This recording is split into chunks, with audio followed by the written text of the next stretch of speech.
So great day for South Africa, not such a good day for England. That's probably an understatement. Do you think, Ath, that England have been playing in the 100, right? They've been playing 100-ball cricket, very different format, different feel. Do you think that has any relevance to what we've seen this afternoon?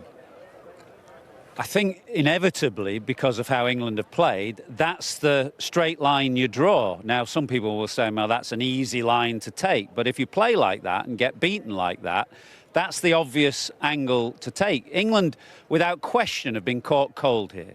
South Africa look like a side that have been playing 50 over. I know they played a T20 series in Australia as well, but they look like a side that have been together playing serious international cricket. England's players have been through a month of the 100, and they came here. You know, the eliminators and the finals were this weekend, so they've arrived in dribs and drabs to Headingley.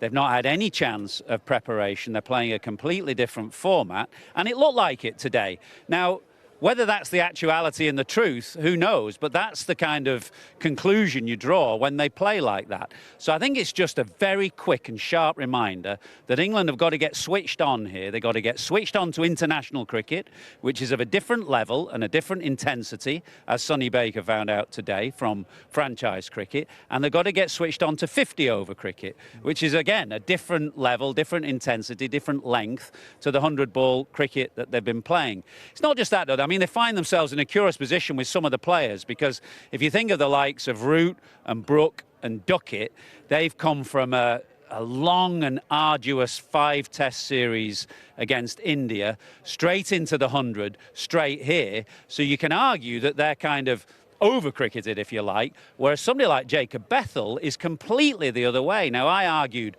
strongly on our podcast that he should play for Warwickshire in the 50-over competition in the last month rather than the 100, because that would have given him chance to get some cricket under his belt, some batting under his belt. So it's that curious mix of some players who look a little jaded and a little weary, and some who looked under-cricketed. But whatever the kind of truth of the matter, they got to switch on quickly and get sharp and get serious, because South Africa gave them a drubbing today. It's about 5:30, so there might be people coming in from work and thinking, oh, England won 31 all out. They've just lobbed it up in the air. They've run down. It's been reckless. It's Bazball. It's all that sort of stuff. It's not been that, though, has it? Do you think England look a bit confused in the way they approach that? That was really my question to Aidan when he came in, because I wondered if he was a little surprised. I think he would be surprised. I think F's point's valid. I think you come off a 100, your mindset of how you play a 50-over format, not quite in place. Maybe you don't know how to go about it, from structuring an innings and those kind of things. So that definitely part of play. The only thing I would question a little bit is when Harry Brook goes to the press conference afterwards, or to the chat here, and he says, well, it's just one of those days, we'll write it off and we'll be bounced back the next match. I get that point, and that's sometimes the phrase. But the one thing for me is that one-day cricket is now becoming tournament cricket. And in tournament cricket, there always comes a time where you have to produce on the day. And it's not about, well, we'll write this off and concentrate on the next one. And sometimes I feel that the mindset needs to be more along the lines of, okay, it's not going according to plan. How can we still be competitive in this match, rather than being bowled out for 130 and the game gets knocked off, or setting a total of 430 and we're going to give it all to the wall and you get bowled out for 100. And it's just, oh, well, it's one of those days. I still think the art of being competitive, of grinding something out, to say, okay, well, we'll take you down to the 45th over, or you might win it in the 48th over because we set you 220. I still think there needs to be a little bit more of that mindset. I understand in the T20 format you can't think about it, you just got to keep going, and Test match cricket is different.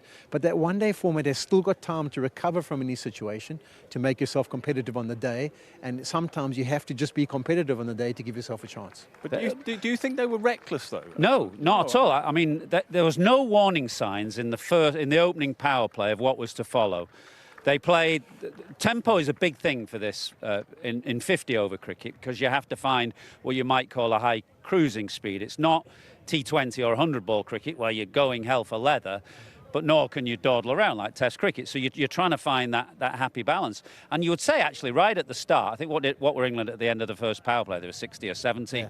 And, you know, 1 or 2 down. 60 for 2. Yeah, 60 for 2. And there were no warning signs at that stage. So it was the most it was a calamitous collapse, but it was a more curious collapse because you're really hard to understand. The pitch is good.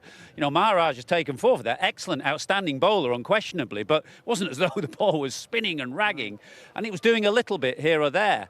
You know, bad run out of Harry Brook. I really just think England were caught cold and caught napping. You know, as I say, they've come here on the back of very little preparation, and they've got to get with it now. They've got 2 games, 2 ODIs, and then a T20 series, and they were caught cold, caught napping here. Get with it.